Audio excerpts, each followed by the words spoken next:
হাদির উপরে যে গুলি, এটার ক্ষেত্র তৈরি করেছে কিছু লোক। কারা, সেটা আজকে আমরা দেখব। আমি সঞ্চয়, আমি ঘূর্ণি, আমি পথ সম্মুখে যাহা পাই যাই চূর্ণি। তাকে যে হত্যা করা হবে সেই পরিকল্পনার অংশ ছিল এরা প্রত্যেকেই। ইনকিলাব মঞ্চের মুখপাত্র এবং জুলাই গণ অভ্যুত্থানের অন্যতম সংগঠক শরীফ ওসমান হাদি 18 ডিসেম্বর 2025 তারিখে সিঙ্গাপুর জেনারেল হাসপাতালে চিকিৎসাধীন অবস্থায় মারা যান। তাকে হত্যাচেষ্টার মামলায় পুলিশ তদন্ত করছে এবং এই ঘটনায় জড়িত সন্দেহে বেশ কয়েকজনকে গ্রেফতার করা হয়েছে।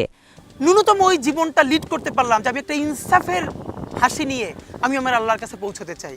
গণমাধ্যমের প্রতিবেদন অনুযায়ী ফয়সাল করিম মাসুদ দাউদ খান নামক এক ব্যক্তি হাদিকে গুলি করার প্রধান অভিযুক্ত। ফয়সালের স্ত্রী, শ্যালক এবং এক বান্ধবীকেও গ্রেফতার করা হয়েছে।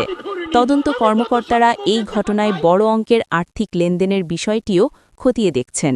এই ঘটনায় মোট 6 জনকে পুলিশ গ্রেফতার করেছে।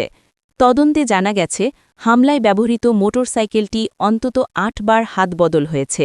সর্বশেষ হামলার প্রধান সন্দেহভাজন ফয়সালের সহযোগী মোহাম্মদ কবিরের পরিচয়পত্র ব্যবহার করে মাইনুদ্দিন ইসলামের নামে মোটরসাইকেলটি কেনা হয়েছিল। উদ্ধারকৃত আলামতগুলো পরবর্তী আইনি প্রক্রিয়া ও আরও তদন্তের জন্য মহানগর গোয়েন্দা পুলিশ ডিবি এর কাছে হস্তান্তর করা হয়েছে। এই ঘটনায় জড়িত মূল ঘাতকদের গ্রেফতারের চেষ্টা এখনও চলমান রয়েছে।